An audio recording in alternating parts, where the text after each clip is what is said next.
Praise the Lord. Glory to God for this wonderful Amen. evening today, as God has given us to once again come back to the presence of God and meditate upon the word of the Lord in this Bible study. I would like to welcome and greet every one of you from Australia, from Brisbane. I know people who have joined from all different parts of the world. Welcome and Christian greetings to every one of you. God bless you. And the next few minutes, Brother Sharon Daniel will lead us in the worship. Let us also pray for him that the Lord will mightily use him tonight. As we sing together, may the Lord's name be glorified. Let us join with Brother Sharon and let us sing together and worship the Lord.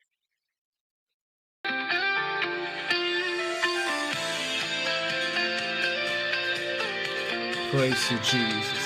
Hallelujah. Hallelujah.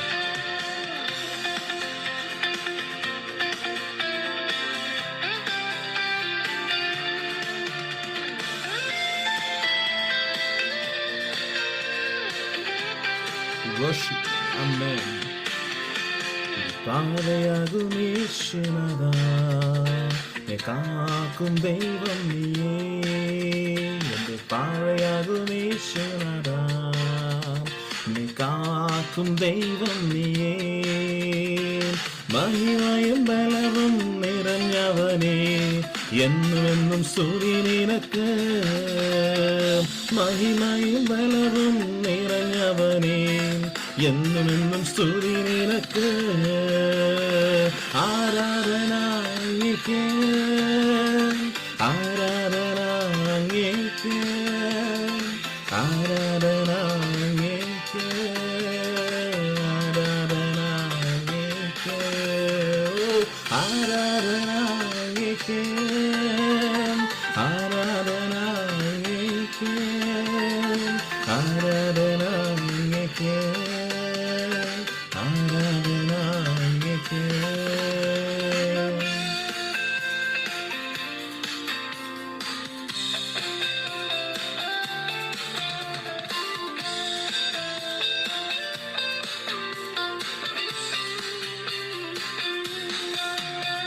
എന്റെ ബലഹീന നേരങ്ങളിൽ നിന്റെ കൃപ എന്നിൽ തന്നല്ലോ നീ.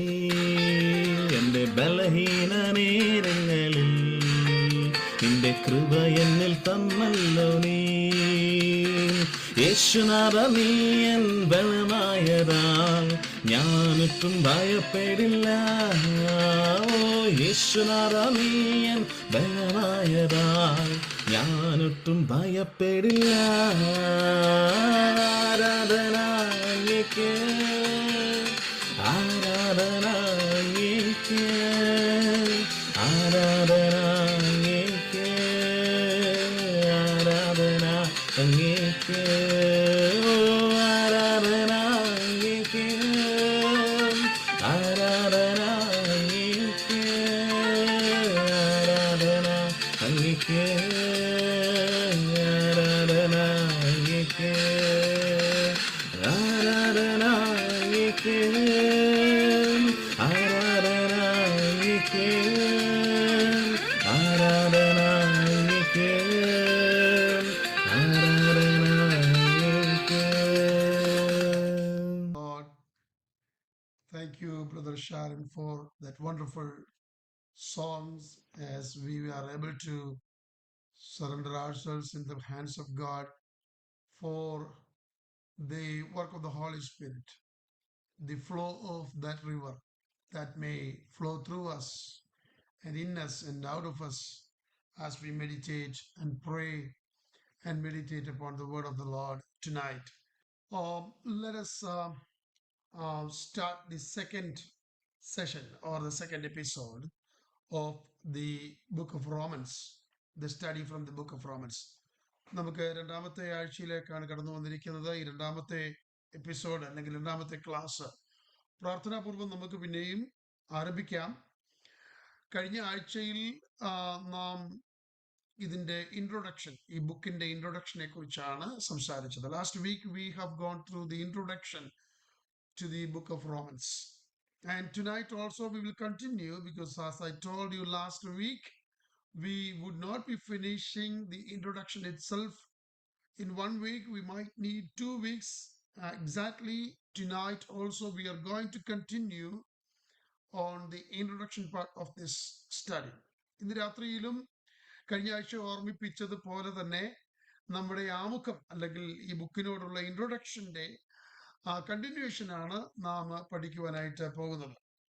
പൗലോസിന്റെ 3-ാം missionary യാത്രയിൽ തണുപ്പുള്ള കാലാവസ്ഥയിൽ കൊരിന്തിൽ നിന്നാണ് ഈ ലേഖനം എഴുതുന്നത് നമ്മൾ കഴിഞ്ഞ ആഴ്ചയിൽ പഠിച്ചു. We studied that this book was written from Corinth in a winter season during the 3rd missionary journey of Paul. And we also studied that there are 8 special words that we have to remember and learn from this whole book of the Romans. ഈ ലേഖനത്തിലെ 8 വിശിഷ്ടമായ വാക്കുകൾ ഉണ്ടെന്നും അതിൽ ശ്രദ്ധ ചെലുത്തണമെന്നും നമ്മൾ കഴിഞ്ഞ ആഴ്ചയിൽ ഓർമ്മിക്കുവാനായിട്ട് ഇടയായി തീർന്നു. ആ 8 വാക്കുകൾ ഏതൊക്കെയാണ് എന്ന് ഞാൻ ഒരിക്കൽ കൂടെ പറഞ്ഞിട്ട് വേഗത്തിൽ നമുക്ക് പോകാം. I'm going to tell you those 8 words from this book. The first one is introduction, condemnation, justification, sanctification, glorification, selection, transformation and conclusion. ആമുഖം, ശിക്ഷാവിധി, നീതീകരണം, വിശുദ്ധീകരണം, തേജസ്കരണം, ദൈവിക തിരഞ്ഞെടുപ്പ്, രൂപാന്തരം, ഉപസംഹാരം. ഇങ്ങനെയുള്ളതായ 8 കാര്യങ്ങളാണ് നാം ഈ ഭാഗത്തു നിന്ന് പഠിക്കുവാനായിട്ട് പോകുന്നത്. ഈ 8 വാക്കുകൾ നാം ഓർത്തിരിക്കുന്നത് വളരെ നല്ലതായിരിക്കും.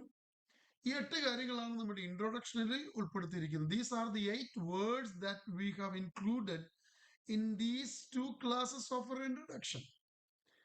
While we will touch base about these 8 words in this introduction, we will have to go through in very much detail in the coming days about these 8 words.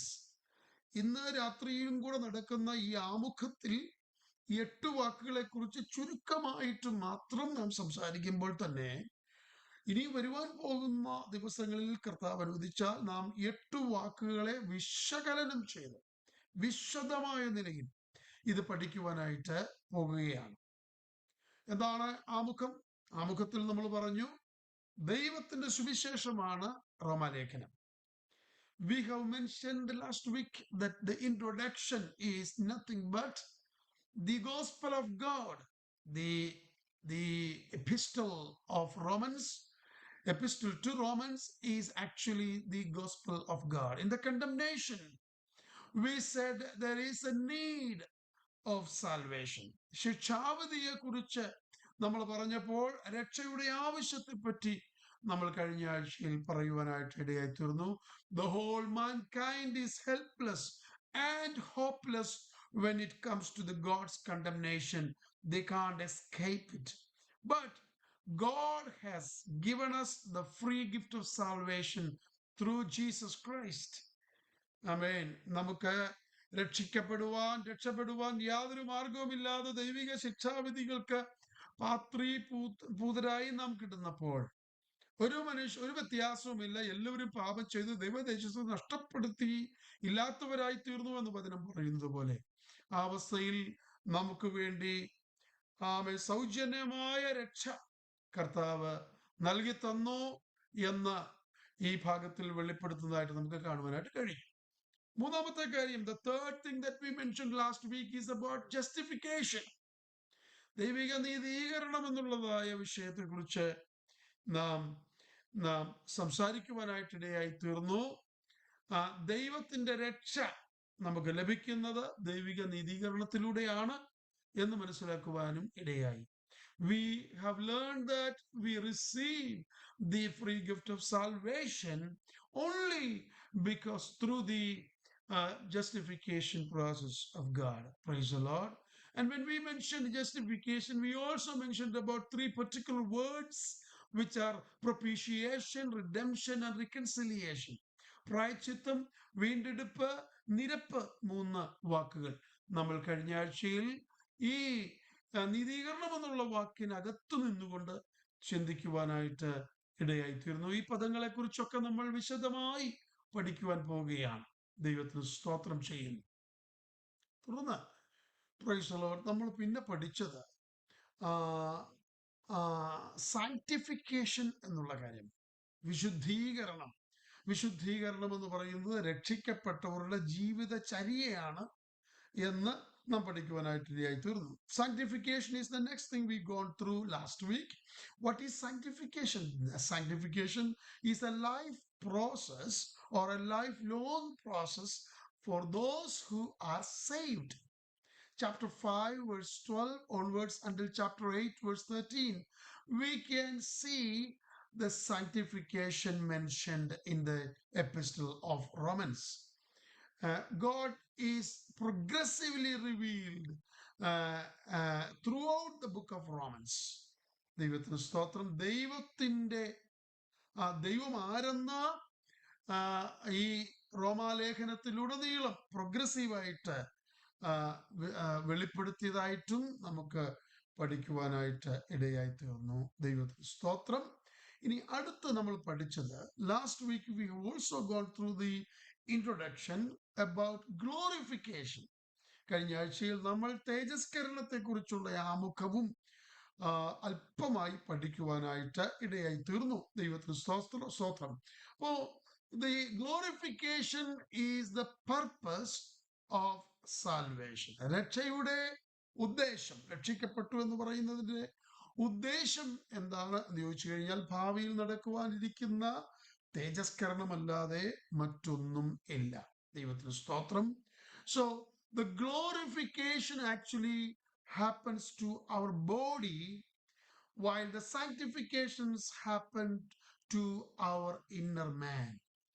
ശരീരത്തിന് തേജസ്കരണം ഭാവിയിൽ സംഭവിക്കുമ്പോൾ, ഇന്ന് ജീവനോടിരിക്കുന്ന നമ്മുടെ അകത്തെ മനുഷ്യനാണ് എന്ത് സംഭവിക്കുന്നത്? വിശുദ്ധീകരണം എന്ന് പറയുന്ന പ്രക്രിയ സംഭവിക്കുന്നു. So glorification happens to those who have gone through the sanctification process. വിശുദ്ധീകരണ പ്രക്രിയയിലൂടെ കടന്നു പോകുന്നവർക്കാണ് തേജസ്കരണം എന്ന പ്രക്രിയ സംഭവിക്കുന്നത്. Praise the Lord. While the Lord Jesus returns, we will be glorified. Until then we will go through this process of sanctification. യേശു ക്രിസ്തു, നമ്മുടെ കർത്താവായ യേശു ക്രിസ്തുവിന്റെ മടങ്ങി വരവ് വരെ നാം എന്ത് ചെയ്തുകൊണ്ടിരിക്കും? വിശുദ്ധീകരിക്കപ്പെട്ടുകൊണ്ടിരിക്കും. മടങ്ങി വരവെങ്കിൽ നാം തേജസ്കരിക്കപ്പെടുകയും ചെയ്യും. ദൈവത്തിന് സ്തോത്രം. അപ്പോ ശരീരത്തിന്റെ തേജസ്കരണത്തോടുകൂടെ രക്ഷയുടെ ലക്ഷ്യം പൂർത്തിയാകുകയാണ്. എന്നൂടെ പറയാം, ശരീരത്തിന്റെ തേജസ്കരണത്തോടുകൂടെ രക്ഷയുടെ ആത്യന്തികമായിരിക്കുന്ന ലക്ഷ്യം പൂർത്തീകരിക്കപ്പെടുകയാണ്. Upon the glorification of our body, the ultimate purpose of salvation, will become complete and fulfilled. Praise the Lord. See, the sixth one we are going to go through out of the 8 is the word selection. ആറാമത്തെ വാക്ക് ഇന്ന് രാത്രി നാം പോകുന്നത്, 8 വാക്കുകളുള്ളത്, ആറാമത്തെ വാക്ക് എന്തായിരുന്നു? Selection ആയിരുന്നു. അല്ലെങ്കിൽ ദൈവത്തിന്റെ സെലക്ഷൻ എന്ന ആ കാര്യപരിപാടി, തിരഞ്ഞെടുപ്പ് എന്ന് പറയുന്ന ആ കാര്യപരിപാടി. ദൈവത്തിന് സ്തോത്രം. അപ്പോ ദൈവിക തിരഞ്ഞെടുപ്പിലേക്ക് ഒരുവൻ കടന്നു വരുമ്പോഴാണ് രക്ഷയുടെ വില എന്തെന്ന് ആ വ്യക്തി മനസ്സിലാക്കുന്നത്. രക്ഷയുടെ വില മനസ്സിലാക്കുന്നത് ദൈവത്തിന്റെ തിരഞ്ഞെടുപ്പിന്റെ അനുഭവത്തിലേക്ക് ആ വ്യക്തി കടന്നു വരുമ്പോഴാണ്. So when a person comes to the knowledge of the selection of God, that is when that person will be aware of the economy of salvation. രക്ഷയുടെ സമ്പദ്ഘടന എന്താണെന്ന് അറിയുകയുള്ളൂ. ദൈവത്തിന് സ്തോത്രം. Romans chapter 11 verse 12 says, now if therefore is the riches of the world and their laws the riches of the Gentiles. How much more their fullness. റോമാലേഖനം 11:12 പറയുന്നു, എന്നാൽ അവരുടെ ലംഘനം ലോകത്തിനു ധനവും അവരുടെ നഷ്ടം ജാതികൾക്ക് സമ്പത്തും വരുവാൻ കാരണമായെങ്കിൽ അവരുടെ യഥാസ്ഥാനം എത്ര അധികം. യഹൂദനെ കുറിച്ചാണ് പറയുന്നത്. God, the Saint Paul is talking about the Jewish people. They have lost the relationship with God. They have fallen from the riches of God to the riches of this world. And that has become a riches of the Gentile people in a spiritual manner.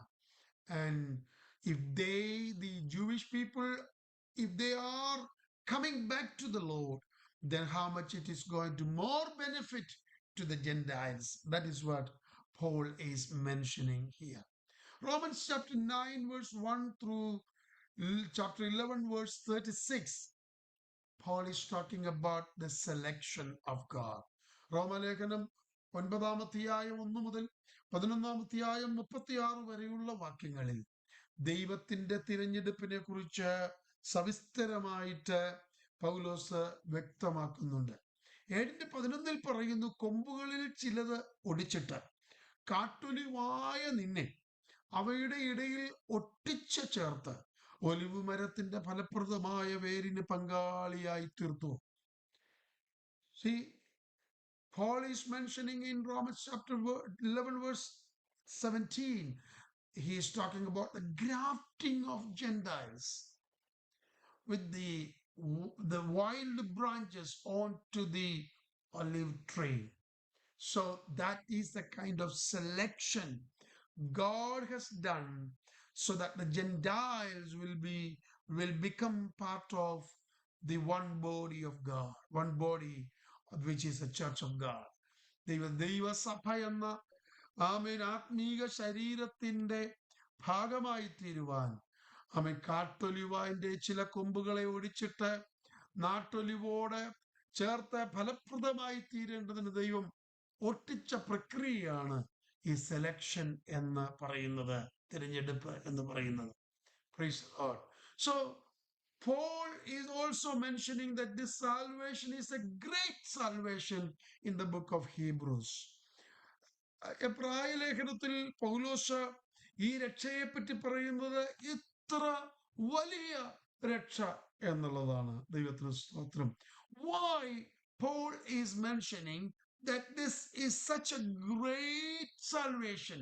എന്തുകൊണ്ടാണ് പൗലോസ് പറഞ്ഞത് ഇത് ഇത്ര വലിയ രക്ഷയാണ്? Because this salvation, God has an ultimate purpose. ദൈവത്തിന് ആത്യന്തികമായി ഈ രക്ഷയോടുള്ള ബന്ധത്തിൽ ഒരു ലക്ഷ്യമുണ്ട്.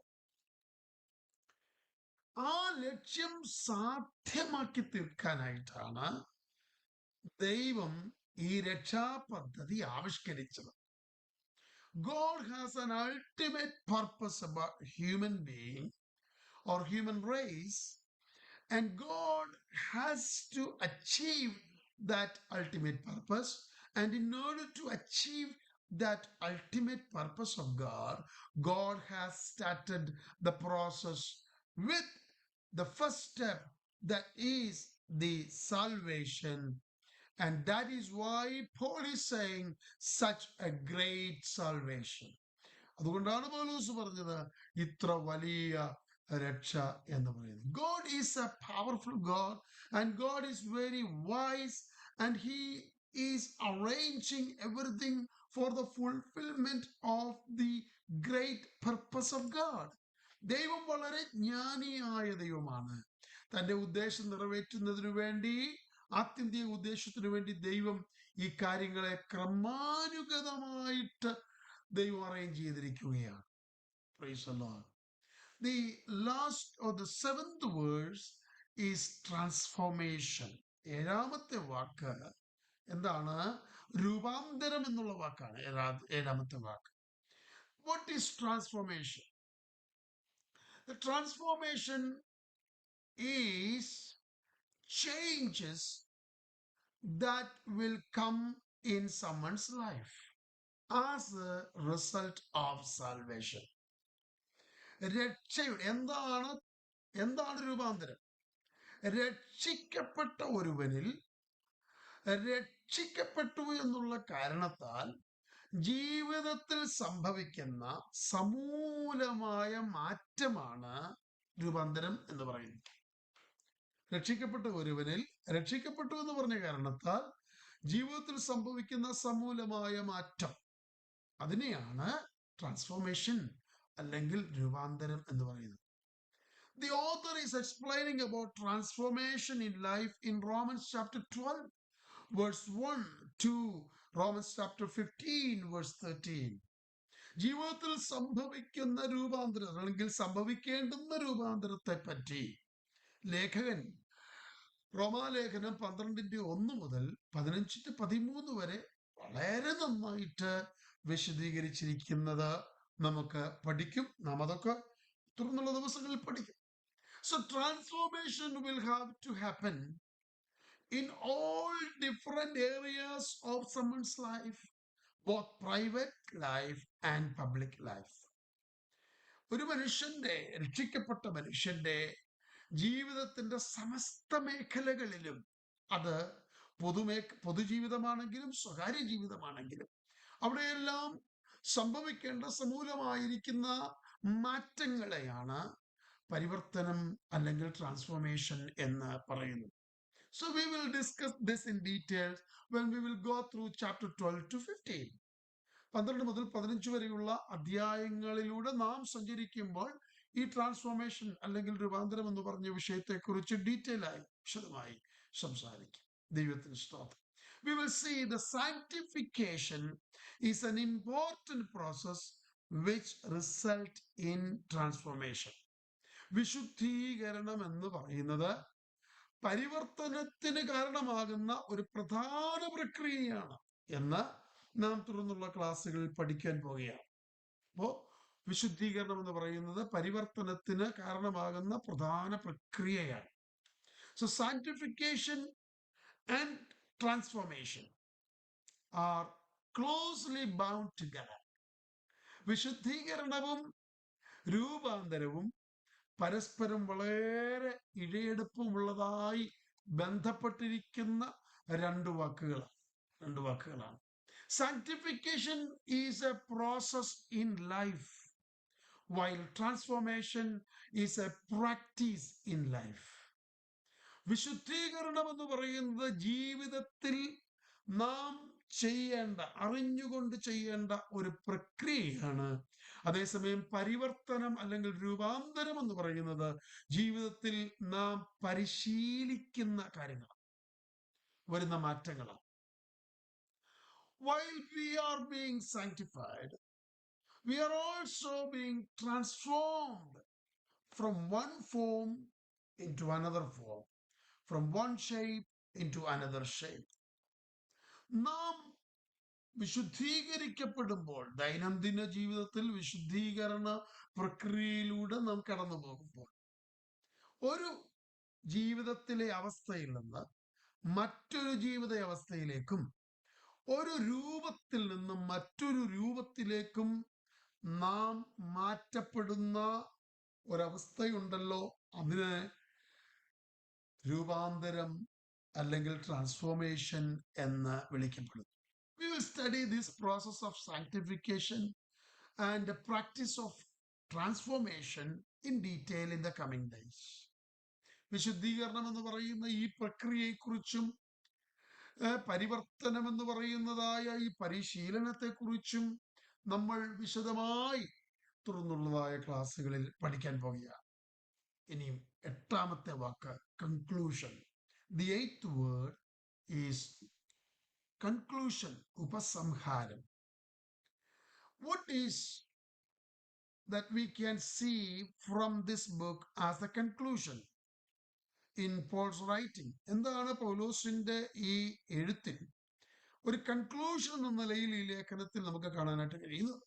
Romans chapter 15, verse 14 on until the last verse of this epistle, which is chapter 16, verse 27, we can see Paul is concluding this epistle with the ultimate consummation of salvation.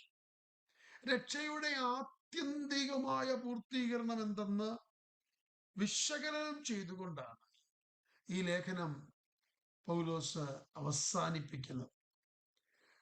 Conclusion is the last section of the book of Romans, indicating the ultimate fulfillment of salvation. രക്ഷയുടെ ആത്യന്തികമായിരിക്കുന്ന പൂർത്തീകരണത്തെ സൂചിപ്പിക്കുന്ന അവസാന ഭാഗം നമുക്ക് തന്നുകൊണ്ടാണ് പൗലോസ് റോമർക്കുള്ള ഈ ലേഖനം ഉപസംഹാരം നടത്തുന്നത്. We might think that this book is addressed to Roman church, but this epistle of Roman is not written focusing only the people in Rome, but this epistle is a universal epistle for the universal church of God. റോമർക്ക് എഴുതിയ ലേഖനം എന്നതിന്റെ തലവാചകത്തിൽ കാണുമ്പോൾ നമ്മൾ ചിന്തിക്കുന്നത് ഇത് റോമയിലുള്ളതായ കുറച്ച് വിശ്വാസികൾക്കും സഭാ നേതാക്കന്മാർക്കും വേണ്ടി മാത്രം എഴുതിയതാണെന്ന് നമ്മൾ ചിന്തിച്ചു പോകരുത്. റോമാലേഖനത്തിന്റെ സ്വഭാവം എന്ന് പറയുമ്പോൾ ഈ ലേഖനം സാർവത്രികമായിരിക്കുന്ന സഭയ്ക്കുള്ള ഒരു സാർവത്രികമായിരിക്കുന്ന ലേഖനമാണ്. അതിന്റെ കാരണം എന്താണ് എന്ന് ചോദിച്ചു കഴിഞ്ഞാൽ സഭയ്ക്കുള്ളിലെ പ്രത്യേക വിഷയങ്ങളെ, പ്രശ്നങ്ങളെ ഈ ലേഖനം കൈകാര്യം ചെയ്യുന്നില്ല എന്നുള്ളതാണ് പൗലോസിന്റെ കാരണം. Because this letter is not directly dealing with the problems within the church, but it is dealing with the universal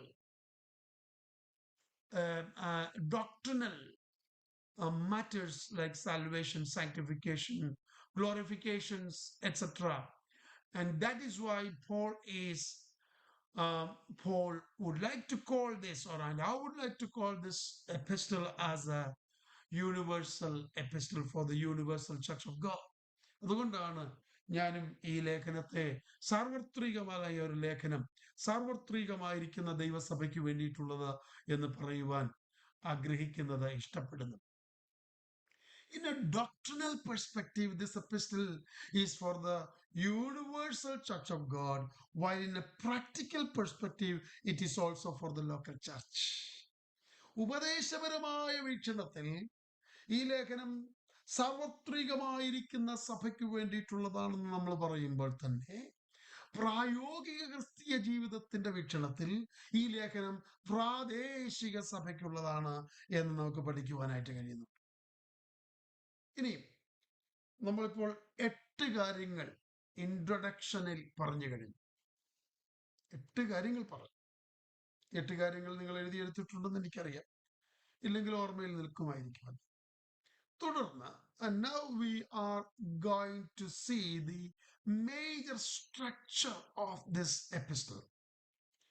റോമാലേഖനത്തിന്റെ പ്രധാന ഘടന എന്താണ് എന്ന് നമുക്കൊന്ന് നോക്കാം. പ്രധാന ഘടന, ലേഖനങ്ങൾക്ക് ഒരു ഘടനയുണ്ടല്ലോ.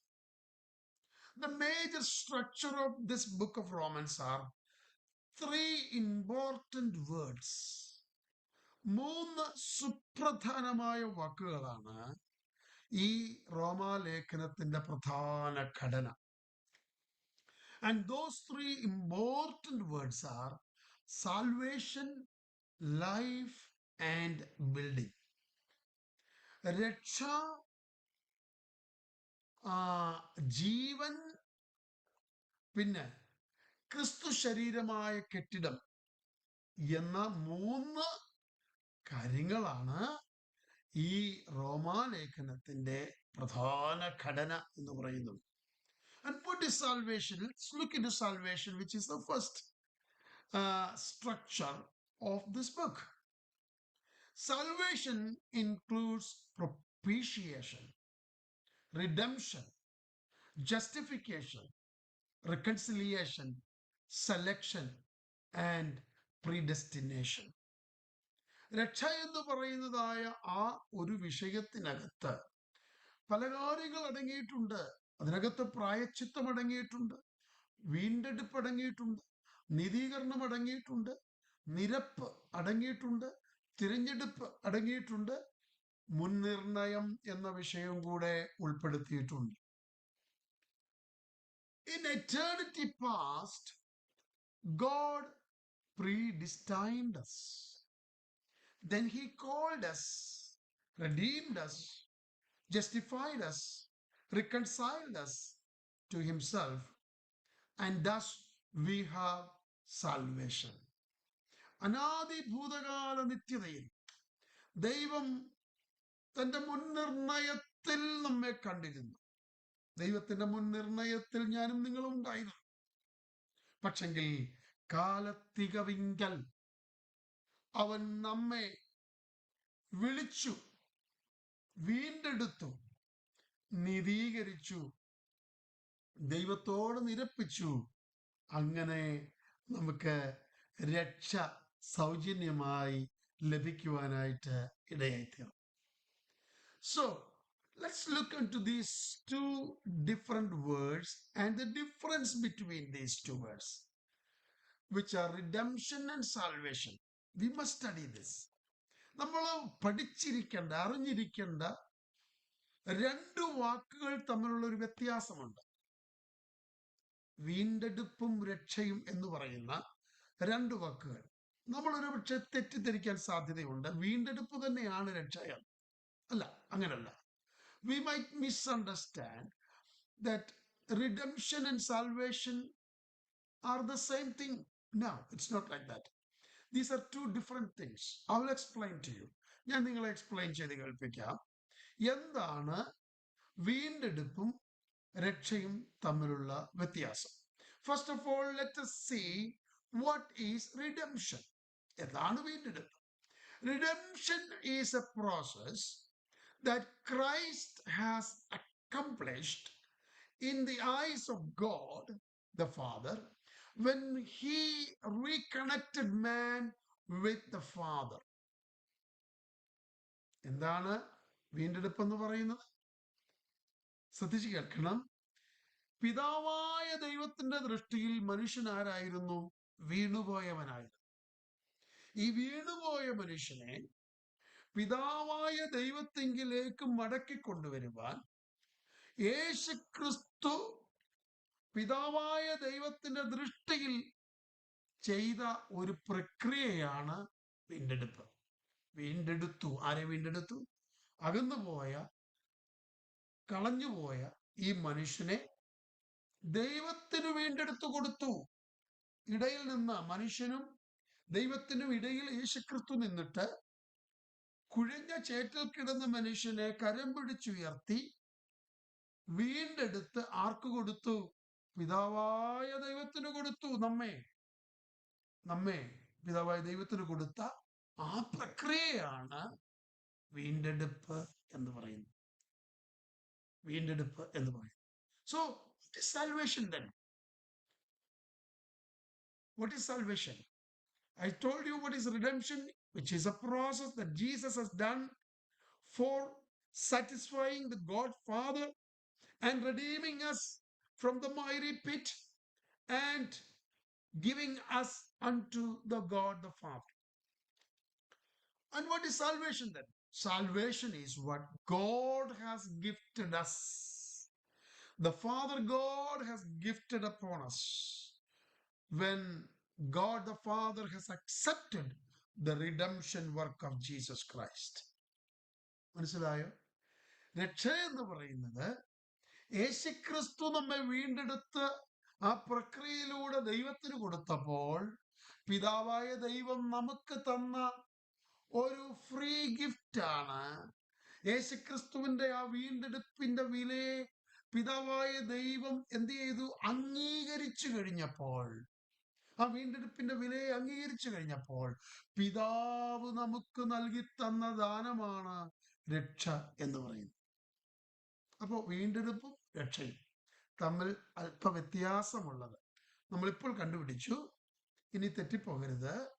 വീണ്ടെടുപ്പ് എന്ന് പറയുന്നത് യേശുക്രിസ്തു ചെയ്ത ഒരു പ്രവൃത്തിയാണ്. ആർക്കു വേണ്ടി? പിതാവാം ദൈവത്തിനു വേണ്ടി. നമ്മെ വീണ്ടെടുത്ത് പിതാവിന്റെ കയ്യിൽ ഏൽപ്പിച്ചു കൊടുത്തു.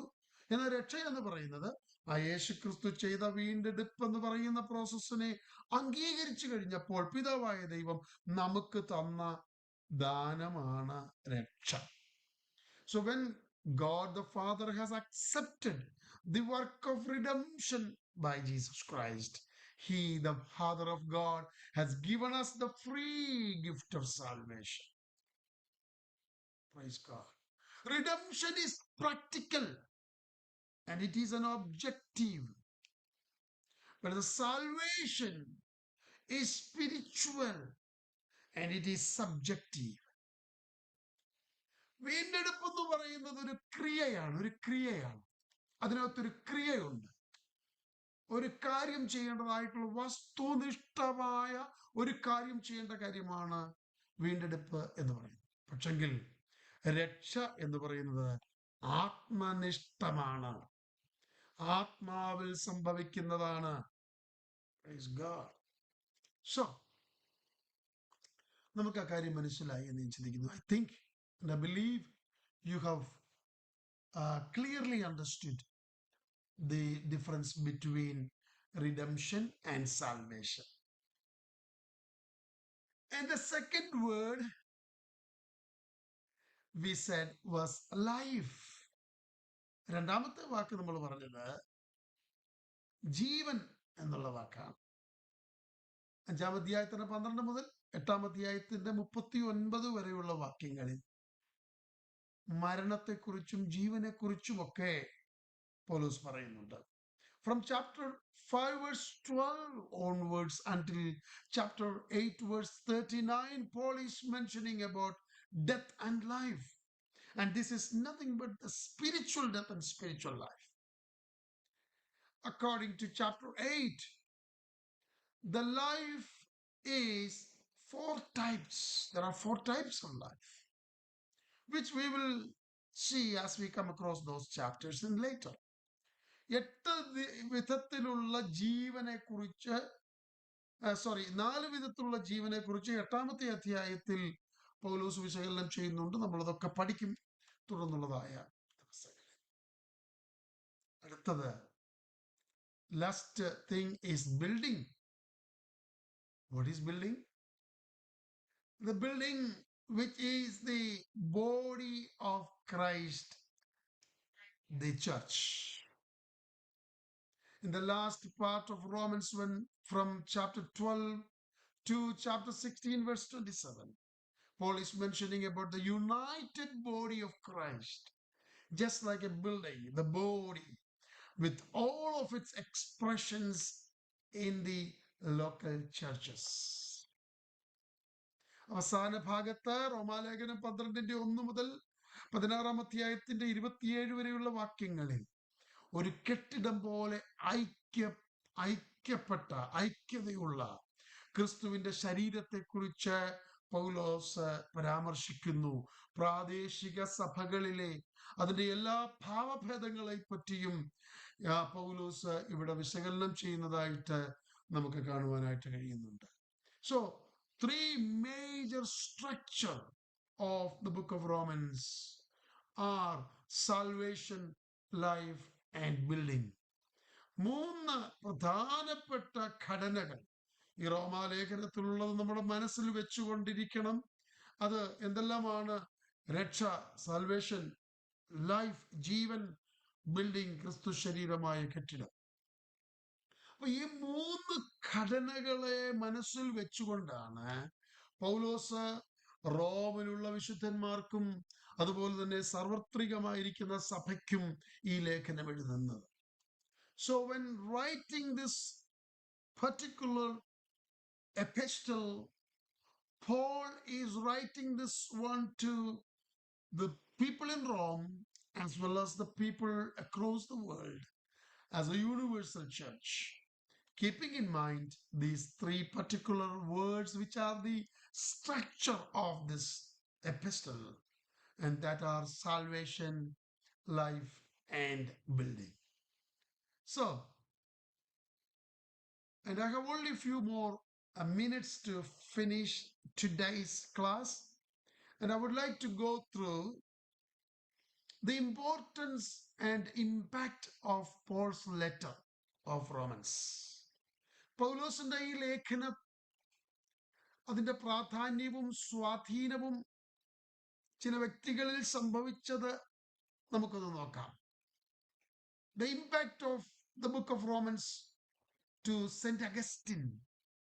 വിശുദ്ധ അഗസ്റ്റിൻ എന്ന് പറയുന്നതായ ആ വ്യക്തിക്ക് റോമാലേഖനം എങ്ങനെയാണ് സ്വാധീനിച്ചത് ഒന്ന് നോക്കാം.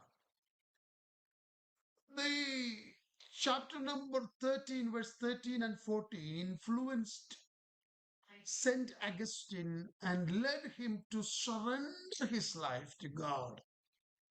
റോമാലേഖനം 13-ാം അധ്യായത്തിന്റെ 13-14 വാക്യങ്ങൾ വിശുദ്ധ അഗസ്റ്റിനെ നന്നായി സ്വാധീനിച്ചു. തന്റെ ജീവിതം ദൈവത്തിന് സമർപ്പിക്കുവാൻ അദ്ദേഹത്തെ പ്രേരിപ്പിക്കുകയും ചെയ്തു. As a young man in AD 386, Augustine was sitting in the backyard of a friend when he knew his life of sin and rebellion against God, feeling that death is better. AD 386 ഒരു യുവാവായിരുന്ന ഈ Augustine തന്റെ സുഹൃത്തിന്റെ വീടിന്റെ പുറകുവശത്തിരിക്കുമ്പോൾ തന്റെ ഹൃദയത്തിൽ പാപത്തിന്റെയും ദൈവത്തിനെതിരായിരിക്കുന്ന മത്സരത്തെക്കുറിച്ചുമുള്ള ചിന്തകൾ കടന്നു വന്നപ്പോൾ താൻ ജീവിതം അവസാനിപ്പിക്കുന്നതാണ്, മരിക്കുന്നതാണ് നല്ലത് എന്ന് തനിക്ക് തോന്നുവാനിടയായി. Quickly he heard some children playing around that area. They are playing a game and they were shouting, "Take up and read, take up and read." പെട്ടെന്ന് തന്നെ അടുത്ത് മൈതാനത്തിൽ കുഞ്ഞുങ്ങൾ കളിച്ചുകൊണ്ടിരിക്കുന്നത് കാണുകയും ആ കുട്ടികൾ കളിക്കുന്നതിനിടയിൽ അവരുടെ കളിയുടെ ഭാഗമായി ഇങ്ങനെ വിളിച്ചു പറഞ്ഞു, "എടുത്തു വായിക്കൂ, എടുത്തു വായിക്കൂ" എന്ന് പറയുന്ന ശബ്ദം ഈ Augustine കേൾക്കുവാനിടയായി. Thinking God had a message to him in the word of the children, he picked up the scroll laying nearby and began to read the epistle of Romans chapter 13 verse 13 and 14.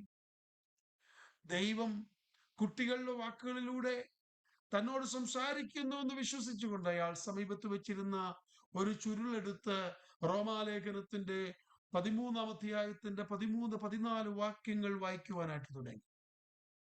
And these words 13 and 14 are like this: let's behave properly as in the day, not in carousing and drunkenness, not in sexual promiscuity and debauchery, not in strife and jealousy, but put on the Lord Jesus Christ and make no provision for the flesh in regard to its lust. 13-14 വാക്യങ്ങൾ ഇങ്ങനെയാണ് താൻ വായിച്ചത്: പകൽ നേരത്തെന്ന പോലെ മര്യാദയായി നടക്കുക, വെറിക്രൂത്തുകളിലും മദ്യപാനങ്ങളിലുമല്ല, ശയനമോഹങ്ങളിലും ദുഷ്കാമങ്ങളിലുമല്ല, പിണക്കത്തിലും അസൂയയിലുമല്ല, കർത്താവായ യേശു ക്രിസ്തുവിനെ തന്നെ ധരിച്ചുകൊള്ളുവീൻ. മോഹങ്ങൾ ജനിക്കുമാറ് ഇനി ജഡത്തിനായിട്ട് ചിന്തിക്കരുത്. He didn't read any further. He didn't have to. Through the power of God's word, Augustine gained the faith to give his whole life to Jesus Christ at that moment. അദ്ദേഹം പിന്നീട് ഒന്നും വായിച്ചില്ല. അവിടം കൊണ്ട് വായന നിർത്തി, വായിക്കേണ്ടി വന്നില്ല. ദൈവവചനത്തിന്റെ ആ ശക്തി ഒരു നിമിഷം തന്റെ ജീവിതം മുഴുവനും യേശുക്രിസ്തുവിലേക്ക് സമർപ്പിക്കുവാനുള്ള വിശ്വാസം അഗസ്റ്റിനിൽ ഉളവാക്കുവാനിടയായി. ഇങ്ങനെയാണ് റോമാലേഖനം അഗസ്റ്റിനിൽ മാറ്റം വരുത്തിയത്, ഇമ്പാക്ട് ഉണ്ടാക്കി. This is how the book of Romans impacted St. Augustine. And the second person whom this particular epistle impacted is Martin Luther, as we know. Martin Lutherനെ റോമാലേഖനം നന്നായി സ്വാധീനിച്ചത് നമുക്കറിയാം. He was a Bible seminary monk, Christian monk, and he was teaching in the seminary. Martin Luther seminary വിദ്യാർത്ഥികളെ പഠിപ്പിച്ചിരുന്ന ഒരു ക്രിസ്തീയ സന്യാസിയായിരുന്നു. In August 1513, he lectured the book of Psalms to seminary students, but his inner life was nothing but turmoil. 1513 August മാസത്തിൽ അദ്ദേഹം സെമിനാരി വിദ്യാർത്ഥികൾക്ക് സങ്കീർത്തന പുസ്തകത്തെക്കുറിച്ച് പ്രഭാഷണം നടത്തുമ്പോൾ അദ്ദേഹത്തിന്റെ ആന്തരിക ജീവിതം സമാധാനമില്ലാത്തതായിരുന്നു. In his studies, he came across Psalms 31:1, which read, "In thy righteousness deliver me."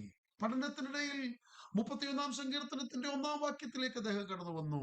നിന്റെ നീതി നിമിത്തം എന്നെ വിടുവിക്കണമേ എന്ന ഭാഗം അദ്ദേഹം വായിക്കുവാനിടയായി. The passage confused Martin Luther. How could God's righteousness do anything but condemn him to hell as a righteous punishment of sin? ആ ഭാഗം ലൂതറിനെ ആശയക്കുഴപ്പത്തിലാക്കി. ഒരുവന്റെ പാപത്തിനുള്ള ശിക്ഷയായി ദൈവത്തിന്റെ നീതി അവനെ നരകത്തിലേക്ക് വിധിക്കുകയാണല്ലോ ചെയ്യുന്നത്. ദൈവത്തിന്റെ നീതിക്ക് എങ്ങനെ ഒരുവനെ വിടുവിക്കുവാൻ കഴിയുമെന്ന് അദ്ദേഹം ചിന്തിക്കുവാൻ തുടങ്ങി. Then Luther turned his thinking into Romans chapter 1 verse 17, which says the righteousness of God is revealed through the faith. And it is written, "He who through faith is righteous shall live." എന്റെ നീതിമാൻ വിശ്വാസത്താൽ ജീവിക്കുമെന്ന് റോമാലേഖനത്തിന്റെ ആ വാക്യങ്ങൾ അദ്ദേഹത്തെ സ്പർശിക്കുവാൻ ഇടയായി തീർന്നു. ഒടുവിൽ Luther എന്ന സന്യാസി ഇങ്ങനെ പറഞ്ഞു, ദൈവത്തിന്റെ നീതി എന്നത് കൃപയാലും വിശ്വാസത്താലും നമ്മെ നീതീകരിക്കുന്ന നീതിയാണ്, ശിക്ഷിക്കുന്ന നീതിയല്ല എന്ന് ഞാൻ ഗ്രഹിക്കുന്നു എന്ന് മാർട്ടിൻ ലൂത്തർ പറയുവാനിടയായി. Martin Luther confessed that the righteousness of God is not to condemn us, but it is to save us. It is to give us the grace of God and the salvation of God. This is how it impacted Martin Luther. And you know, the father of Reformation is Martin Luther. ആമേൻ. നവോത്ഥാനത്തിന്റെ പിതാവായിരുന്നല്ലോ Martin Luther. ഒത്തിരി കാര്യങ്ങൾ അദ്ദേഹത്തെക്കുറിച്ചും ഈ ലേഖനത്തെക്കുറിച്ചും ഈ ലേഖനം എങ്ങനെയാണ് impact ചെയ്തതിനെ കുറിച്ചുമൊക്കെ പറയുവാൻ എനിക്കുണ്ട്. പക്ഷെങ്കിൽ ഞാൻ എൻ്റെ വാക്കുകളെ ഇവിടെ പര്യവസാനിപ്പിക്കുകയാണ്. അടുത്ത ആഴ്ചയിൽ വീണ്ടും നമുക്ക് കാണാം. ഈ ക്ലാസ്സിൽ പങ്കെടുത്ത എല്ലാവരെയും കർത്താവ് ധാരാളമായിട്ട് അനുഗ്രഹിക്കട്ടെ എന്ന് ആത്മാർത്ഥമായിട്ട് പ്രാർത്ഥിക്കുന്നു. I earnestly and faithfully pray that every one of you who attended this class may be blessed by God, and more truths and mysteries of the word of God may be revealed to me and all of us in the coming days.